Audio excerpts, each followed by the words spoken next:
Assalamu alaikum, j'espère que Koul Shilabas. Dans cette vidéo, grâce à Allah, le Tout-Puissant, nous allons réfuter un individu qui a raconté énormément de bêtises. Je pense que c'est peut-être l'islamophobe le plus ignorant de cette décennie. Je peux me tromper, mais en tout cas, si je décide de lui répondre, c'est parce que cette vidéo a fait quand même plus de 100 000 vues et beaucoup de gens m'ont demandé de lui répondre. Alors, avant de le réfuter avec ses propres sources, petit rappel sur le niveau catastrophique de cette personne-là. Bon, déjà, j'avais déjà démontré dans ces deux vidéos que cette personne-là était vraiment incompétente et ignorante comme pas possible. Et on avait vu aussi que c'était une personne qui voulait essayer de critiquer le Coran alors qu'en fait, il sait même pas lire. Pourtant, on a besoin de savants, ce qu'on appelle les zoumélas, pour le comprendre. Les ou les quoi? Ce qu'on appelle les zoumélas, les zoumélas, les zoumélas. Tanazalou el malikatu wa rufufiya. Hé, tu te concentres là? Il a dit Roufoufia. Roufoufia. Il parle en quelle langue le type en fait? Bon, on a regardé la forme, maintenant on va regarder le fond. Et en fait, on va se rendre compte que non seulement cette personne-là ne sait pas lire l'arabe, mais en plus, elle sait pas lire le français, elle sait pas lire les propres sources qu'elle va citer, puisque ces sources-là vont se retourner contre elle. Alors bien évidemment, cette personne-là, 7 €, donnez-moi de l'argent, je critique l'islam, puisque la critique de l'islam, ça fait vendre, hein, ça fait gagner en autorité, mais parfois ça rend stupide. Alors attention à ta critique de l'islam. Je sais pas moi, au moins vérifie ce que tu dis, parce que les gens qui vont te payer, etc. et tout, au moins embauche quelqu'un pour réécouter tes vidéos, parce que c'est catastrophique. Bon, on passe au premier point. Alors, cet individu-là, ainsi que d'autres islamophobes, prétendent que le Coran aurait été inventé ou falsifié par le calife Abdelmalik.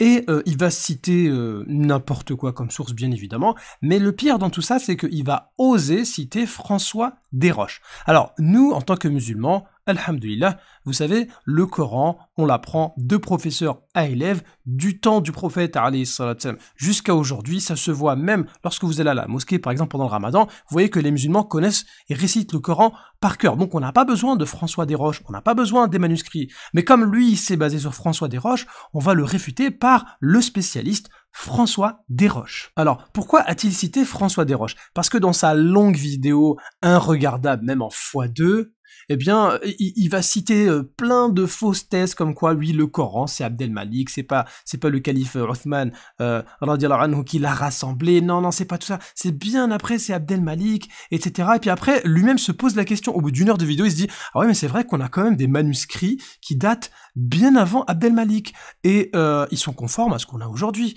Donc, toute sa thèse part en vrille, et donc lui-même va reconnaître que pendant une heure, il a raconté n'importe quoi. Et c'est vrai.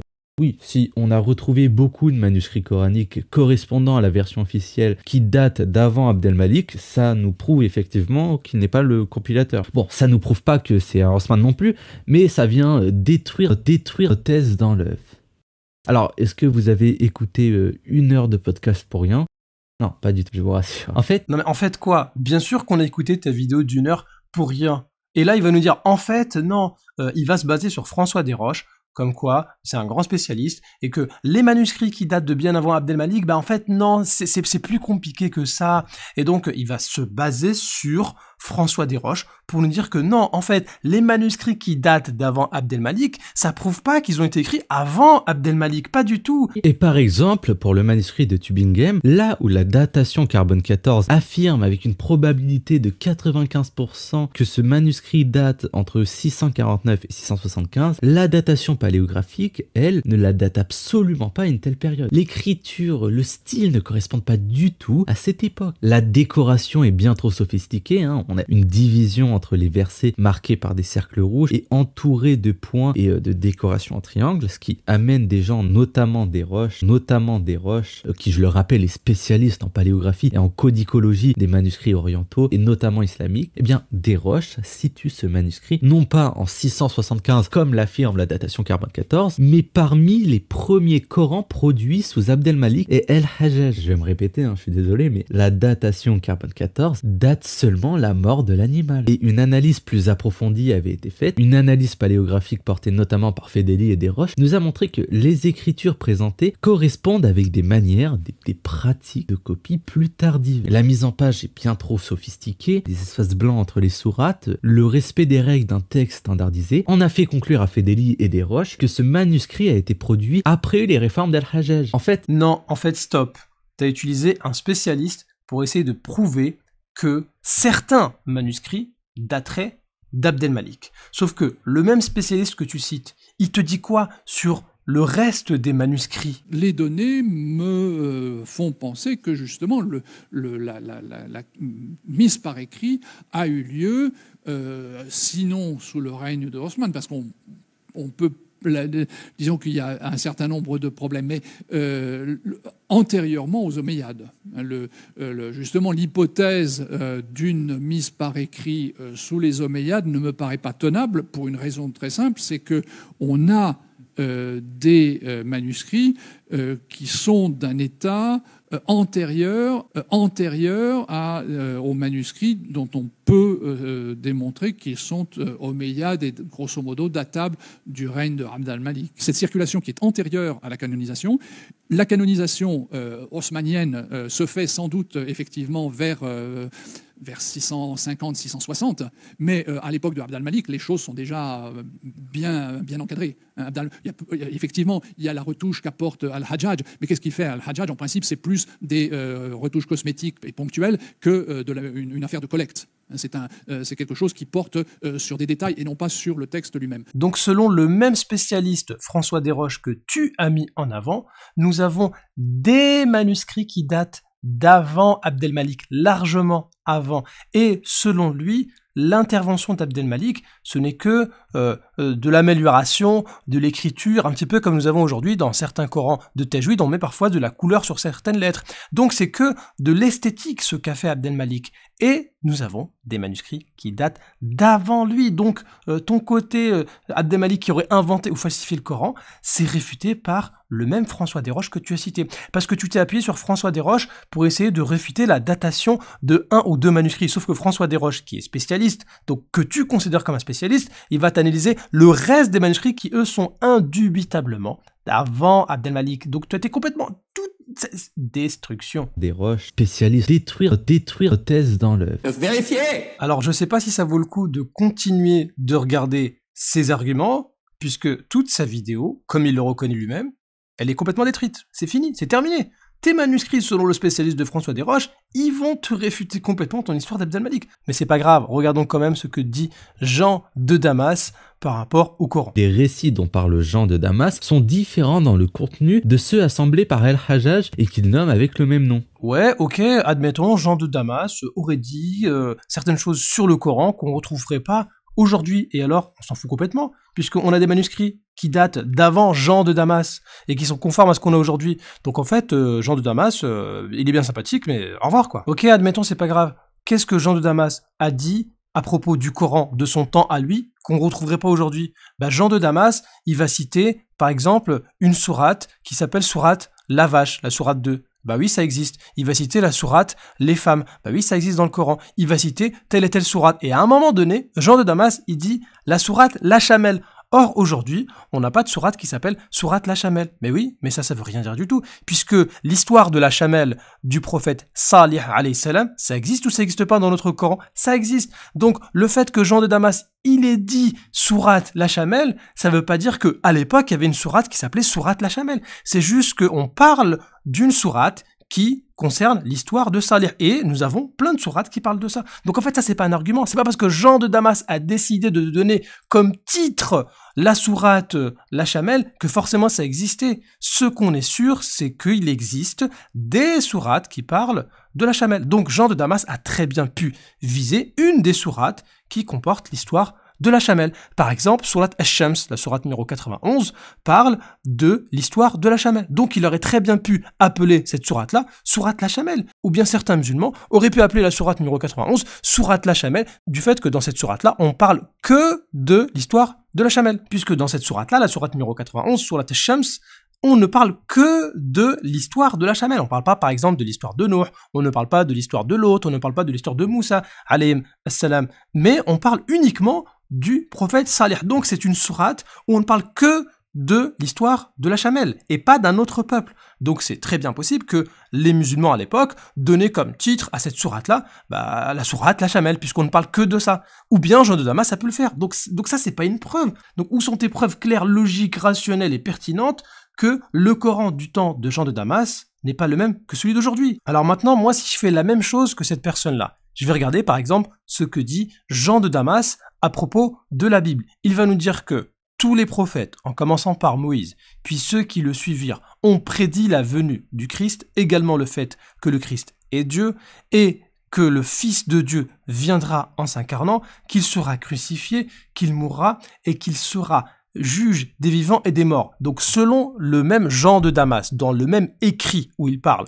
de la Chamelle, de la sourate la Chamelle, bien lui, il a dit quoi? Il a dit que tous les prophètes dans la Bible, en commençant par Moïse, ont annoncé la venue du Christ, le fait qu'il soit Dieu, Fils de Dieu, incarnation, crucifié, mourir, juge. Mais ça existe où? Montre-moi où est-ce que tous les prophètes ont dit ça. Ça n'existe pas. Donc, Bible falsifiée. Ah bah oui, attendez. Ah bah oui, exactement. C'est ce qu'on devrait dire aux chrétiens selon la logique de cet islamophobe. Puisque Jean de Damas, à son époque, il nous parle de certaines choses qui, selon lui, sont dans la Bible, alors que ça n'existe pas dans la Bible. Vous pouvez chercher de Genèse à Malachie, ça n'existe pas. Donc, ce que fait Jean de Damas, il va prendre des interprétations de certains passages. Donc il va prendre des passages hyper flous et ambigus, et il va dire en fait ça c'est la résurrection, ça c'est la crucifixion, ça c'est l'incarnation, etc. Donc lorsque Jean de Damas il dit c'est écrit dans tel texte, c'est pas vrai, c'est une interprétation. Donc à plus forte raison, lorsqu'il dit sourate la Chamelle, il parle donc d'un commentaire, ou bien soit d'une sourate qui parle de l'histoire de la Chamelle, ou soit de certains tafassirs qui vont rajouter des détails. Et pour lui, il va faire un résumé, il va dire c'est dans le Coran. Alors qu'en fait non, le même Jean de Damas, il nous dit quoi? Par exemple, par rapport au sacrifice du fils d'Abraham, il nous dit que le texte, l'écriture, nous dit qu'il y avait une montagne et une forêt. Et il nous dit, il laissa les ânes en arrière. Lorsqu'on regarde le texte tel qu'on l'a aujourd'hui de la Genèse, chapitre 22, on nous parle d'un bois, mais on ne nous parle pas d'une forêt. On nous parle de un seul âne, alors que là on parle les ânes. Donc, Jean de Damas, il dit l'écriture dit, alors que c'est pas le cas. Ça veut dire que lorsque Jean de Damas cite l'écriture, il va citer l'écriture avec certains commentaires, puisque le bois, il l'a pris d'où? Eh bien, Jean de Damas, il va dire en fait, c'est pris d'une forêt. Donc, lorsque Jean de Damas, il est dit dans tel texte, dans telle écriture sacrée, ceci et cela, Jean de Damas peut citer le texte en lui-même ou des commentaires. Donc, lorsque Jean de Damas va parler de l'histoire de la Chamelle, qu'il va compléter par certaines informations qu'on n'a pas dans le Coran, eh bien, tout simplement, c'est parce qu'il va les prendre des tafassirs, des exégètes. Pourquoi? Parce qu'il fait exactement la même chose dans la Bible. Alors, Donc en fait, ton utilisation de Jean de Damas pour prouver la falsification du Coran, elle est nulle et non avenue. Tu ne peux pas citer Jean de Damas pour essayer de prouver une quelconque falsification du Coran. Et d'ailleurs, Jean de Damas, il connaissait Abdel-Malik, selon toi? Jean de Damas, ce n'était pas n'importe qui. On parle pas d'un inconnu qui a écrit des choses à propos du Coran.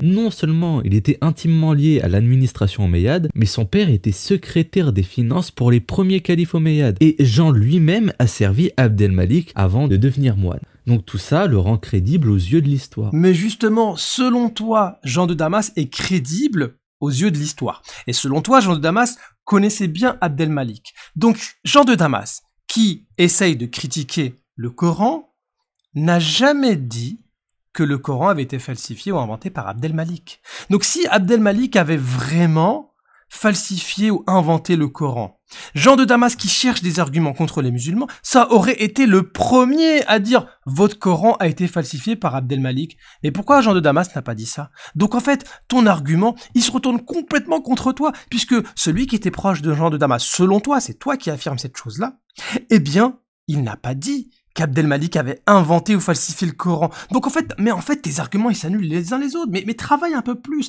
Paye des gens, les gens qui te payent, redonne-leur l'argent pour qu'ils vérifient et analysent tes vidéos, quoi.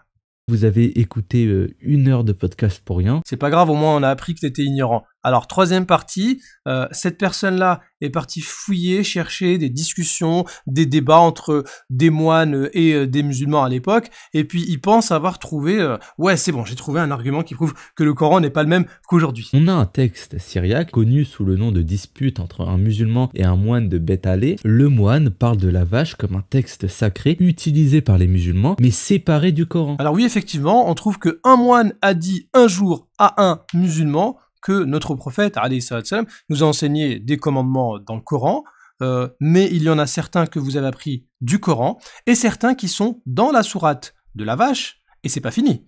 et dans l'araignée et dans la repentance. Donc, on comprendrait que, selon ce moine-là, la sourate la vache, mais pas seulement, la sourate l'araignée et la sourate la repentance, donc sur la Tawba, la sourate numéro 9, ne ferait pas partie du Coran. Mais et alors, en quoi c'est une preuve? Imaginez si un jour vous rencontrez quelqu'un dans le bus et vous dit ah oui, j'aime bien votre Coran et j'aime aussi la sourate la vache. Et ça prouve rien du tout. Même si dans la tête de cette personne-là, la sourate la vache c'est autre chose que le Coran, mais c'est pas une preuve. Mais c'est qui ce moine? On sait même pas c'est qui. Ton texte en fait, il vient d'où? On sait même pas c'est qui le moine. Ça se trouve le moine il a un peu trop jeûné et puis il a déliré, c'est tout. Ou bien ça se trouve même le texte il a pas été transmis fidèlement. Regarde ce qu'on lit dans ton PDF. Là c'est le même PDF que tu as cité. Dès le début en introduction, on nous dit soit c'est un échange entre le moine et le musulman qui a véritablement existé, ou soit c'est une scène d'un débat fictif en fait. C'est juste quelqu'un qui s'est amusé à se faire passer pour un musulman, puis par un chrétien, puis par un musulman, donc c'est un mec qui l'a écrit. Donc ça veut dire qu'on n'est même pas sûr que ton texte il soit authentique. Et puis à la fin, dans le point numéro 57, dans la note numéro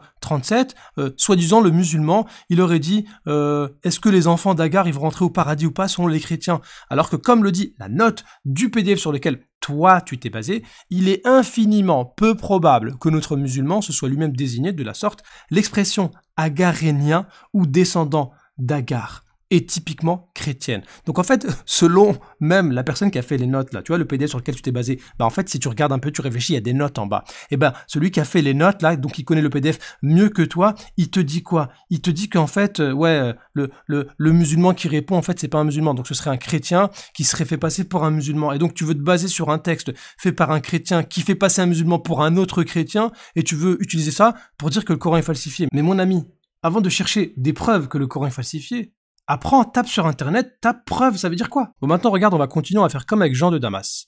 Donc, selon ce texte-là, le moine inconnu qui aurait dit le Coran et la sourate numéro 2, la sourate numéro 29 et la sourate numéro 9, donc il aurait fait une distinction entre le Coran et la sourate numéro 2 par exemple. Est-ce que ça vient d'une connaissance ou d'une méconnaissance de ce moine? Vérifions si le moine il cite correctement sa propre Bible. Ah tiens, regarde ce que j'ai trouvé, le même PDF sur lequel tu t'es basé, le dialogue entre le moine et le pseudo-musulman. Eh bien, ce moine-là, il va citer l'histoire du sacrifice du fils d'Abraham, lui aussi, un peu comme Jean de Damas, et il va nous dire à un moment donné que les deux jeunes hommes étaient avec lui, avec Abraham. Donc les deux jeunes hommes, ça c'est ce que dit le moine. Pourtant, dans le texte de la Torah que nous avons aujourd'hui, c'est pas les deux jeunes hommes, c'est les deux serviteurs, comme c'est indiqué en note de bas de page. Donc on voit ici que le moine mélange le texte de la Torah avec possiblement des commentaires. Regardons maintenant, toujours dans le même PDF, le paragraphe numéro 26. Et là, le moine, il va citer un passage ou une parole de Jésus qu'on retrouve dans les évangiles. Il va nous dire que, selon lui, Jésus aurait dit « Ceci est mon corps qui est brisé pour vous, prenez et mangez-en chacun de vous. Cela sera pour vous pour la rémission des péchés. » Et ensuite il nous dit « De même aussi, il rendit grâce sur la coupe et dit « Ceci est mon sang qui est répandu pour vous, etc. en rémission des péchés. Buvez-en, etc. Faites ainsi en commémoration de moi. En effet, chaque fois que vous mangez de ce pain et buvez de cette coupe, vous annoncerez ma mort jusqu'à ma venue. » Et donc là, ici, en note de bas de page, on nous dit cette citation entretissée de références bibliques. En effet, lorsqu'on regarde les passages des évangiles, Matthieu chapitre 26, Marc chapitre 14 et Luc chapitre 22, ce n'est pas exactement ce que dit Jésus. Par exemple, selon les évangiles, Jésus n'a parlé de rémission des péchés qu'en lien avec la coupe, avec le fait de boire. On le voit par exemple dans Matthieu chapitre 26 au verset numéro 28. Alors que là, selon le moine, Jésus aurait parlé de la rémission des péchés lorsqu'il parlait de son corps et lorsqu'il parlait de son sang. Donc la rémission des péchés, ça n'existe nulle part dans les évangiles en lien avec le corps. C'est donc un ajout du moine. Ça veut dire que le moine lui-même falsifier entre guillemets sa Bible, ou bien considérer que c'était une parole de Jésus qui n'avait pas été rapportée dans les évangiles. Donc selon ce moine, la Bible a été falsifiée. Donc vous voyez, en fait, on peut faire exactement pareil. Le moine ajoute des paroles à Jésus qu'on ne retrouve pas dans les évangiles. Donc là, c'est clair, on ne peut pas aller à droite ou à gauche. Il a dit d'eux-mêmes aussi. Donc là, le moine, il fait bien attention. La rémission des péchés, c'est pour le corps et le sang. Alors que dans les 3 évangiles qu'on a aujourd'hui, Matthieu, Marc et Luc, Jésus n'aurait parlé de la rémission des péchés que pour le sang. Pourquoi il met d'eux-mêmes ici? La Bible est falsifiée selon l'argument des ignorants islamophobes. Vous avez écouté 1 heure de podcast pour rien. On passe à la 4e partie où cette personne-là va nous citer quelques correspondances entre un chrétien, Léon, et un musulman, Omar II. Les lettres entre l'empereur byzantin Léon III et le calife omeyyade Omar II, chronologiquement 3e successeur après Abd al-Malik. Alors, dans ces correspondances-là, il va nous citer un passage où Léon, donc le chrétien, aurait prétendu que, à l'époque d'Abd al-Malik, le Coran aurait été falsifié, etc. Tout d'abord, selon le même PDF que tu as cité, encore une fois, cool, eh bien, l'authenticité n'est pas certaine. L'authenticité de cette correspondance fut cependant rapidement mise en doute. Alors, authentique, difficile de se prononcer. Donc déjà, dès le début, on n'est pas certain que ce passage-là soit authentique. Donc on ne sait même pas si c'est vrai que un gouverneur chrétien a écrit à un gouverneur musulman. Bon, quand on regarde le contexte dans lequel Léon prétend que le Coran aurait été falsifié par Al-Hajjaj, donc à l'époque de Abd al-Malik, c'est en réponse à Omar qui aurait dit que vos évangiles sont falsifiés. Donc là, on est beaucoup plus dans le cas d'une personne qui veut répondre à une polémique par une autre polémique et une exagération. Et comme on l'a vu tout à l'heure selon François Desroches, le spécialiste cité par l'islamophobe, eh bien ce qu'a fait Abd al-Malik, c'est du décor, écrire les lettres d'une manière un peu plus compréhensible et non pas une altération du texte. Et ça justement, donc le chrétien Léon aurait utilisé ça comme preuve, n'ayant rien sous la main, pour accuser le musulman de falsification. Donc en fait, lorsque Léon accuse le Coran d'être falsifié, c'est pour répondre à Omar, c'est par pure polémique, c'est voilà, c'est un petit peu limite de la haine, j'ai rien à dire, ouais Abd al-Malik, ouais, il a falsifié le Coran, etc. et tout. Et lorsqu'on va regarder le reste de cette correspondance-là entre Léon et Omar II, on constate que, effectivement, Léon était quelqu'un qui calomniait les musulmans et le prophète, alayhi salam, lui-même. Par exemple, dans le même PDF sur lequel tu te bases, Léon a accusé le prophète de l'islam, Mohammed alayhi salam, d'avoir sacrifié un chameau et en même temps éliminé des chrétiens, etc. Et il aurait mélangé le sang de ces chrétiens-là avec celui du chameau. Mais ça, c'est une calomnie qui n'existe nulle part. Ce Léon-là ne cite aucune source. Donc en fait, on voit que c'est plus de la polémique où il va inventer des mensonges contre le prophète, alayhi salam. Pas étonnant qu'il accuse Al-Hajjaj ou bien Abd al-Malik d'avoir falsifié le Coran. Donc là, on a affaire à un menteur, quelqu'un qui va calomnier le prophète, alayhi salam. Pas étonnant qu'il mente aussi sur le Coran. Sans parler des incompétences de ce Léon qui nous dit que l'Ancien Testament renferme 22 livres alors qu'on en a plus que 40. Il commet aussi des erreurs historiques puisqu'à son époque, il prétend que l'islam était professé par une seule nation. On le voit même en note de bas de page du PDF que tu as cité. Il me paraît que dans cette circonstance, l'empereur grec, c'est-à-dire Léon, se trompe, puisqu'à cette époque, etc., les musulmans étaient beaucoup plus qu'une seule nation. Il se trompe également sur le sens de Israël, il nous dit ça veut dire clairvoyant, note de bas de page, le mot Israël dérivé du mot hébraïque, Sarah, signifie au contraire combattre. Donc en fait, tu t'appuies sur la parole d'une personne dont on n'est pas sûr qu'elle ait existé, et en plus, cette personne-là, elle ment délibérément sur le prophète de l'islam, et en plus cette personne-là, elle est incompétente au niveau de l'histoire et au niveau de la Bible. Donc en fait, t'as aucune preuve. Vous avez écouté 1 heure de podcast pour rien. Alors là, je pense que c'est le pire et c'est catastrophique. Il va nous citer une légende de l'époque. La légende de Sergius Baïra. Et si je vous en parle... Non mais attends. Tu te rends compte de quoi tu nous parles là? Le type, il est en train de nous parler d'une légende d'un moine chrétien qui aurait inventé une histoire en fait. Il invente une histoire, comme quoi ce serait lui qui aurait indiqué au prophète de l'islam ce qu'il faut dire dans le Coran, etc. et tout. Donc en fait, c'est quelqu'un qui s'ennuyait chez lui, il était islamophobe, il s'est dit tiens, je vais inventer une histoire où c'est moi qui raconte le Coran au prophète. Et donc ça, c'est une légende. Et le type, il ose nous citer une poubelle comme ça. Si je vous en parle, c'est parce que justement dans cette légende, on y fait la mention cette fois-ci du livre de la vache, qui serait pareil que dans les autres traditions, distinct du Coran. Ok, donc en fait, dans cette légende-là, on aurait la mention tradition, un petit peu comme tout à l'heure avec le moine ici, de la sourate la vache, la sourate 2, comme étant séparée du Coran. Ok, et alors c'est une légende inventée par un islamophobe. Un islamophobe qui commence à raconter des histoires, bah je l'écoute pas. Et même si j'essaye de l'écouter, je me rends compte qu'en fait, c'est toi qui sais pas lire. Puisque même dans cette légende catastrophique, il ne dit absolument pas que la sourate numéro 2 était séparée du Coran. Faut que tu apprennes à lire un petit peu. Regarde ici, je prends le même PDF que tu as cité, j'ai même un screen de ta vidéo. On va lire cette partie-là que toi-même t'as mis pour que les gens regardent et constatent que tu sais même pas lire le texte que tu as cité.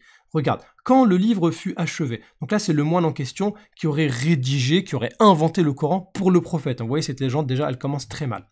Eh bien, le livre, le Coran en question, le moine l'attacha à la corne droite d'une vache. On ne parle pas d'une sourate la vache, on te parle d'une corne d'une vache. Puis il lâcha la bête, on te parle d'un animal, pas de la sourate la vache. Et on voit par la suite que le prophète aurait, je dis aurait parce que ça c'est des bêtises, ça n'existe pas, mais selon le texte, le prophète aurait détaché le livre de la corne de la vache. Donc on ne parle pas d'un Coran qui aurait été séparé de la sourate la vache, la numéro 2. On te parle d'un vrai animal, d'une vraie vache. Tu comprends un petit peu le texte que tu lis, mais en fait, t'es qui toi en fait ?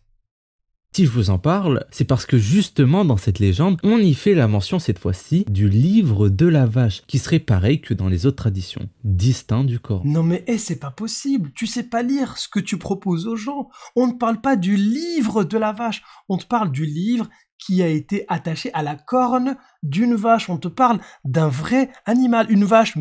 Tu comprends un peu, tu sais même pas lire ce que tu mets aux gens. Vous avez écouté 1 heure de podcast pour rien. En tout cas, alhamdulillahi rabbil alamin, toutes les preuves qu'il cite pour essayer de prouver que le Coran est inventé ou falsifié, ça ne fait que le discréditer lui. Il a voulu faire passer le Coran pour un livre incohérent, imparfait. Et tout ce qu'on a vu, c'est que c'est lui qui est incohérent et c'est lui qui raconte des bêtises à tel point que ce qu'il a présenté en screen pour que les gens regardent sa preuve, cette preuve-là, c'est une preuve contre lui. Et c'est ce qui se passe lorsqu'on veut essayer de s'attaquer au Coran. À travers tous ces mensonges-là, tout se retourne contre lui.